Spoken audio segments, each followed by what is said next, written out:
Welcome back. कहानी कुर्सी की देख रहे हैं आप। अब से ठीक 2 घंटे के बाद फडणवीस कैबिनेट का पहला विस्तार होने जा रहा है और सबकी नजर फडणवीस की नई टीम पर है।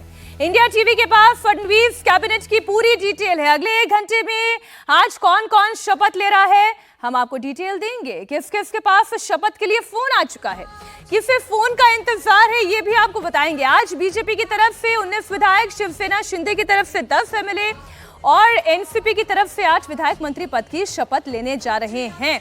एक एक करके तमाम विधायकों के रिएक्शंस भी आने शुरू हो जाएंगे। अब बहुत ज्यादा इंतजार बाकी नहीं रहा है। मैं वो रिएक्शंस आपके सामने रखूं उससे पहले जल्दी से क्विक कमेंट समीर जी मैं आपका चाहती हूँ। किन किन को इंतजार था जिनके पास फोन नहीं आए? मेरी इसमें बड़ी दिलचस्पी है। देखिए, भारतीय जनता पार्टी के जो कई सीनियर लीडर्स हैं उनके पास तो फोन गया है। पंकजा मुंडे का लग रहा था बनेगी नहीं बनेगी, खबर है कि पंकजा मुंडे को भी फोन चला गया है। अभी कुछ ऐसे मंत्रियों को फोन नहीं, मतलब सीनियर लीडर्स को फोन नहीं गया है जो देवेंद्र फडणवीस के पहले कार्यकाल 2014 से लेकर 2019 तक कैबिनेट मंत्री रहे थे। देखिए, उस समय एक अलग था। इस बार तो 3 दलों को शामिल करना है आपको।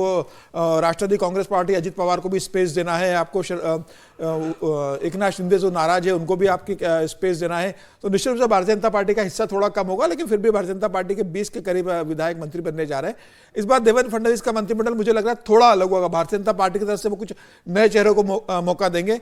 गिरीश महाजन मुझे लगता है जरूर शामिल रहेंगे, उनके करीबी रहे हैं वो शामिल होंगे। इसके अलावा कुछ और आपने लेकिन ये नहीं बताया किस किस का दुख बड़ा होने जा रहा है। मुझे लग रहा है कि चंद्रकांत बावनकुले का दुख बड़ा होगा, जो प्रदेश अध्यक्ष अभी जो विधायक है वो चाह रहे थे मैं मंत्री बनूं। मुझे लग रहा है आशीष शेलार का दुख बड़ा होगा, जो मुंबई के अध्यक्ष है, जो चाहते थे मैं मंत्री बनूं।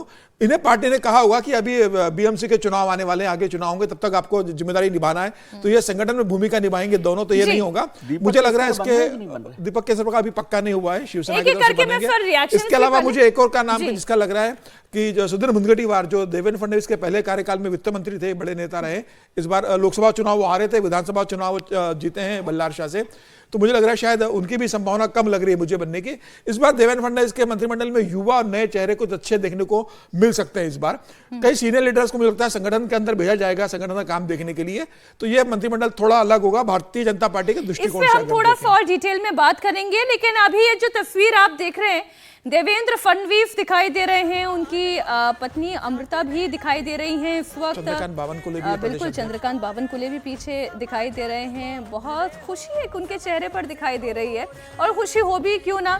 महाराष्ट्र जैसे बड़े राज्य में इतनी अच्छी जीत मिले, इतने दिनों के तनाव के बाद जब मुख्यमंत्री की गद्दी मिले, लीडर नंबर 1 बन जाए देवेंद्र फडणवीस, तो चेहरे पर ये मुस्कुराहट आनी। स्वागत समारोह आज पहली बार पहुंचे नागपुर में। बिल्कुल, ये तस्वीरें इसी स्वागत समारोह की आप देख रहे हैं। देवेंद्र फडणवीस से जब हमारे संवाददाताओं ने बात की, क्या रिएक्शन उनका आया, सबसे पहले आप वो सुने, फिर चर्चा को आगे बढ़ाते हैं। मंडल का विस्तार 4 बजे होने वाला है और उसमें तीनों पार्टियों के जो मंत्री हैं और राज्य मंत्री हैं वो शपथ लेंगे। हमारे सहयोगी सचिन चौधरी भी इस वक्त हमारे साथ जुड़े हुए हैं नागपुर से ही लाइव। मैं सचिन आपके पास आऊं, पंकजा मुंडे को भी फोन आ चुका है, ऐसी जानकारी हमें मिल रही है। पंकजा मुंडे ने बीजेपी आला कमान का इस पर आभार भी जताया है, और उन्होंने ये भी कहा है कि जो जिम्मेदारी उन्हें दी जाएगी वो ये जिम्मेदारी निभाएंगी। पंकजा मुंडे को लेकर पहले संशय था कि क्या उन्हें कैबिनेट में रखा जाएगा या नहीं रखा जाएगा, और जिस दिन विधायक दल की बैठक होनी थी, हमने पंकजा मुंडे को भी देखा था बड़ा सा फूलों का गुलदस्ता लेकर, उस दिन भी वो वहां पहुंची थी। जिस दिन नतीजे आए थे उस दिन भी देवेंद्र फडणवीस से मिलकर उन्होंने उन्हें मुबारकबाद दी थी। क्या कहा पंकजा मुंडे ने, वो आपको सुनाते हैं। पंकजा मुंडे, बड़ी जिम्मेदारी इनको आप मिल रही है, और एक बार फिर से मंत्री पद जो है गलबे इनके आ रहा है, जिम्मेदारी आपको मिल रही है। पंकजा ताई, सबसे पहले आपको बहुत बहुत मुबारकबाद। क्या कहेंगे, पार्टी ने आपके ऊपर विश्वास रखा? मैं बहुत आभारी हूँ पार्टी के, मेरे नेताओं की, हमारे राष्ट्रीय नेता, जगत के नेता नरेंद्र जी मोदी, हमारे जगत प्रकाश जी नड्डा अध्यक्ष, हमारे अमित भाई शाह, हमारे अध्यक्ष बावनकुले और हमारे मुख्यमंत्री देवेंद्र जी, मैं सबका आभार व्यक्त करती हूँ। देवेंद्र जी की टीम में फिर से काम करने का मौका 19 के बाद मिला है। देवेंद्र जी की टीम में एक बार फिर से काम करने का मौका मिला है। समीर जी, चर्चा तो यही थी कि अब आप बताइएगा कितनी सही कितनी गलत, कि कोई बहुत ज्यादा अच्छे संबंध नहीं है देवेंद्र फडणवीस के साथ पंकजा मुंडे के, लेकिन उनकी जरूरत इस कैबिनेट को है। देखिए, पंकजा मुंडे जब 2014 में देवेंद्र फडणवीस का नाम तय किया गया था, उस समय पंकजा मुंडे का एक बयान आया था कि मैं गोपीनाथ मुंडे की बेटी हूं और मैं भी मुख्यमंत्री बनने की प्रबल दावेदार रही थी। पार्टी ने देवेंद्र फडणवीस को चुना, उनको शुभकामनाएं। तब से लग रहा था कि वो मुख्यमंत्री के दावेदार रही, उनके लगातार बयान भी इस तरीके से आते रहे। पहले कार्यकाल में एक चिक्की घोटाला भी हुआ था, इसकी काफी विपक्ष ने जांच की मांग की थी। वह महिला और बाल विकास मंत्री थी उस समय, पंकजा मुंडे, उस समय वो हुआ था। कार्यकाल उनका बहुत अच्छा नहीं कहा जा सकता, देखिए, लेकिन उसके बाद अगर आप देखेंगे तो प्रमोद महाजन और गोपीनाथ मुंडे की जो राजनीतिक विरासत उनकी बेटियों ने संभाली। इस बार पूनम महाजन को टिकट नहीं दिया गया लोकसभा के, पंकजा मुंडे को दिया, वो चुनाव हार गई। फिर पार्टी ने उन्हें एमएलसी बनाया। विधानसभा चुनाव वो 2019 का हार चुकी थी। तो परिवार, मुंडे और महाजन परिवार से प्रदेश की राजनीति में लगभग कोई नहीं था। अब आप एमएलसी बनी हो तो मुझे लग रहा है, पार्टी को लग रहा है कि ओबीसी चेहरा भी है, मुंडे महाजन परिवार का प्रतिनिधित्व भी करती है, इसके अलावा एक ओबीसी चेहरा है। इसी क्षेत्र से धनंजय मुंडे भी बनेंगे, जो राष्ट्रवादी कांग्रेस पार्टी के रहे, कैबिनेट मंत्री, एग्रीकल्चर मंत्री रहे, अजित पवार के बहुत करीबी है, उनका भी मंत्री बनना तय है। तो बीड़ जिले के दो बड़े नेता बनेंगे, धनंजय मुंडे और पंकजा मुंडे। मुझे लग रहा है पंकजा मुंडे को फिर महिला और बाल विकास मंत्रालय दिया जाएगा, कोई बहुत बड़ा मंत्रालय दिया जाए, इसकी संभावना मुझे फिलहाल कम लगती है। अब वो किस तरीके से अपना मंत्रालय चलाती है देखना होगा, लेकिन मुझे लग रहा है एक ओबीसी चेहरा है, पार्टी नजरअंदाज नहीं कर सकती, इसलिए उन्हें मंत्री बनाया गया है। जी, एक और रिएक्शन आपके सामने रख दें, बीजेपी विधायक मेघना बोर्डीकर को भी मंत्री बनाया जा रहा है। मेघना बोर्डीकर ने इंडिया टीवी से बातचीत में कहा कि जो जिम्मेदारी उन्हें दी जाएगी वो उसे अच्छे से निभाएंगी। पार्टी ने आपके ऊपर विश्वास रखा, लाडली बहनों ने आपके महायुति पर विश्वास रखा, बीजेपी पर विश्वास रखा, भर भर कर वोट दिए आपको। क्या करना चाहेंगे, किस तरह का काम करना चाहेंगे महाराष्ट्र के लिए, खासतौर पर आपके मराठवाड़ा रीजन के लिए? बहुत कुछ करना है। जो अपेक्षा रखे मेरे नेताओं ने, खास करके हमारे मुख्यमंत्री आदरणीय देवेंद्र फडणवीस साहब ने ये मुझे चुना है, तो वो काम करने की कोशिश करूंगी, पूरे मन से अच्छा काम करने की कोशिश करूंगी। मुख्यमंत्री का अधिकार रहेगा आपको क्या देना है, लेकिन फिर भी ऐसा कोई विभाग है कि जिस पर आप ज्यादा करना चाहेंगी? जो भी वो मेरे लिए उचित समझे और मेरे मराठवाड़ा की अच्छे के लिए जो भी मैं कर सकती हूँ वो मुझे बहुत होता है मराठवाड़ा में, सूखा होता है, और मैंने पानी के लिए भी बहुत काम किया है इससे पहले भी, लेकिन देखते हैं जो भी मुझ पे जवाबदारी डालेंगे मैं अच्छी तरह से। हमारे सहयोगी सचिन चौधरी ने ही इनसे बात की। सचिन, जो कैबिनेट बनने जा रही है वो कैबिनेट कैसी दिखाई देगी, कास्ट का कैसे ख्याल रखा गया? मैं देख रही हूं कि दो चेहरे तो इसमें महिला ही दिखाई दे रहे हैं जिन्हें कैबिनेट में भारतीय जनता पार्टी की ओर से शामिल किया जा रहा है। इसके अलावा और कौन कौन से चेहरे?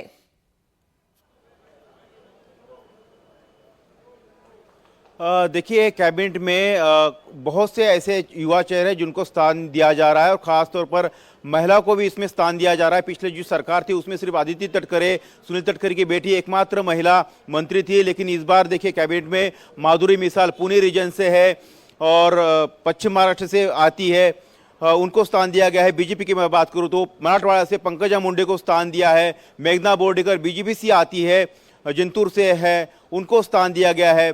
आदिवासियों की बात करो तो अजित पवार की पार्टी से देखिए नरहरी झिलवर है, बीजेपी से अशोक उइके है। शेड्यूल कास्ट की बात की जाए तो बीजेपी से संजय सावकार, इनको स्थान दिया गया है। ओबीसी कई सारे इसमें चेहरे हैं, मराठा इसमें कई सारे चेहरे हैं, और हर रीजन का स्थान इसमें स्थान दिया गया है।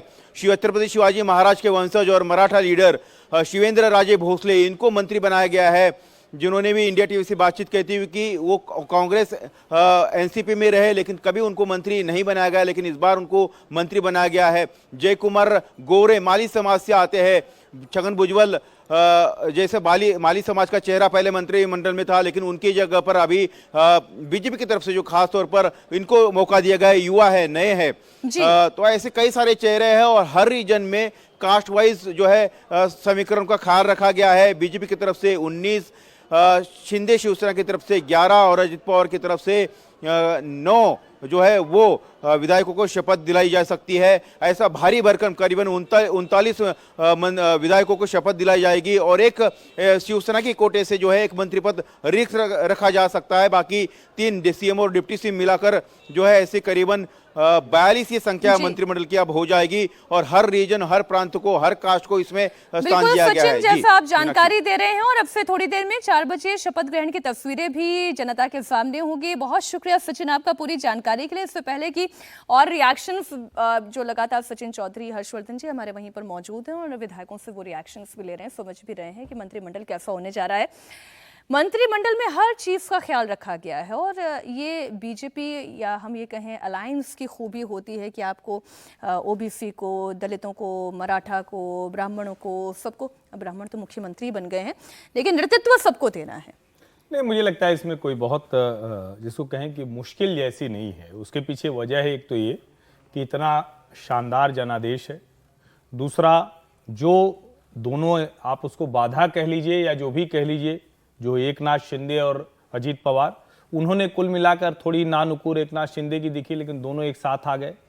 अब भारतीय जनता पार्टी के भीतर कोई ऐसी बड़ी मुश्किल नहीं होने वाली है। जो केंद्र से एक संतुलन बनाने की बात देवेंद्र फडणवीस को टिकट वितरण के समय ही बताई गई थी, वही मंत्रिमंडल में साफ साफ दिख रही है। कोशिश ये की जाएगी कि जिसको हम बार बार कह रहे हैं कि ये वाला जो महाराष्ट्र का चुनाव है, ये भारतीय जनता पार्टी की अगले 20 साल की राजनीति तय कर रहा है। ये सिर्फ मुख्यमंत्री के तौर पर नहीं है। जब विधानसभा के प्रत्याशी भी चुने जा रहे थे तब भी ये बहुत स्पष्ट था कि महाराष्ट्र की भूमि में ये जनादेश आपको मिला है, लेकिन उसको इंटैक्ट रखना इतना आसान नहीं। ऐसा नहीं कि एकदम से महाराष्ट्र बदल गया, अब भाजपा के पीछे ही सब जाएंगे, ऐसा नहीं होने वाला। इसलिए उनको बहुत जरूरी है कि सारा संतुलन, सारे नेता हर सामाजिक क्षेत्र के वो उनकी अपनी पार्टी से भी हों। जहां तक रही बात वरिष्ठ मंत्रियों की, तो वैसे तो भारतीय जनता पार्टी ये देश के लगभग हर राज्य में करती रही है, लेकिन महाराष्ट्र में तो इसकी आवश्यकता भी है, क्योंकि महाराष्ट्र में भारतीय जनता पार्टी ने देवेंद्र फडणवीस के नेतृत्व में तय किया। राष्ट्रीय स्वयंसेवक संघ की जो वैचारिक, जिसको हम कहते हैं ना कि अधिष्ठान के तौर पर या उनकी जो मेहनत है उस पर तय किया, नरेंद्र मोदी के चेहरे पर तय किया, तो मुझे कोई उसमें बहुत बड़ी कोई मुश्किल नजर नहीं आई थी। मैं सुबह से अभी जो पढ़ रहा था खबरें, क्योंकि बहुत किसको फोन गया वो मेरे ध्यान में नहीं आ रहा, लेकिन जो नाम थे वो सब बहुत प्रत्याशित थे, कोई बहुत अप्रत्याशित नाम मुझे नहीं दिखा। ये जो फोन आने वाला सिलसिला ना, ये साल 2014 का ये जो लोकसभा चुनाव का नतीजा आया था, उसके बाद फिर जब मंत्रिमंडल की शपथ वाला किसका फोन आया, किससे फोन गया, पहले कोई नाम ले दो। हाँ बिल्कुल, जिसका वरना खबर जिनकी चल जाती है अक्सर उनका नाम नहीं होता है। बीच में भी गड़बड़ की थी, वो कह के कि ये हमारा नारा नहीं है, जब आपका मुख्यमंत्री कह रहा है, जो मुख्यमंत्री का एक तरह से कहें कि सारे लोग जो हैं और नरेंद्र मोदी वही बात कर रहे हैं। फिर भी पंकजा मुंडे ने पार्टी लाइन से अलग किया, लेकिन हाँ बड़ी नेता है, गोपीनाथ मुंडे की बेटी है, लेकिन अब उनको भी थोड़ा अनुशासन संयम में रहना चाहिए। संभाजीनगर से विधायक अतुल सावे भी फडणवीस सरकार में मंत्री बन रहे हैं। अतुल सावे ने कहा कि उन्हें भरोसा था कि काम की बदौलत दोबारा बड़ी जिम्मेदारी को संभालेंगे। पार्टी नेतृत्व का शुक्रिया। अतुल जी, कब फोन आया, क्या कहा गया? भारतीय जनता पार्टी के महाराष्ट्र प्रदेश के अध्यक्ष आदरणीय बावनकुळे साहब का हमको फ़ोन आया कि 4 बजे शपथ विधि है, आप 4 बजे तक नागपुर पहुंचिए। हम रास्ते में ही थे, हम नागपुर पहुंच गए और हमें खुशी है कि हमारे नेता आदरणीय मुख्यमंत्री देवेंद्र जी फडणवीस साहब के नेतृत्व में हमें फिर से एक बार इस महाराष्ट्र के, प्रगतिशील महाराष्ट्र के लिए काम करने की संधि मिली है। उम्मीद थी कि फोन आएगा? हाँ, पिछले 2.5 साल में इस महाराष्ट्र में अच्छा काम करने की कोशिश हमने की है और कोशिश ये रही है कि महाराष्ट्र को प्रगतिशील बनाने में, तो ऐसे हर एक को तो अपनी अपेक्षा रहती है, बट अल्टीमेटली पार्टी के नेता जो निर्णय लेते हैं वो हमें मंजूर रहता है। और आज हमारे पार्टी के नेता मुख्यमंत्री देवेंद्र जी फडणवीस साहब ने जो निर्णय लिया, हम उसके अंदर उनके साथ में इस महाराष्ट्र के प्रगतिशील के लिए काम करेंगे।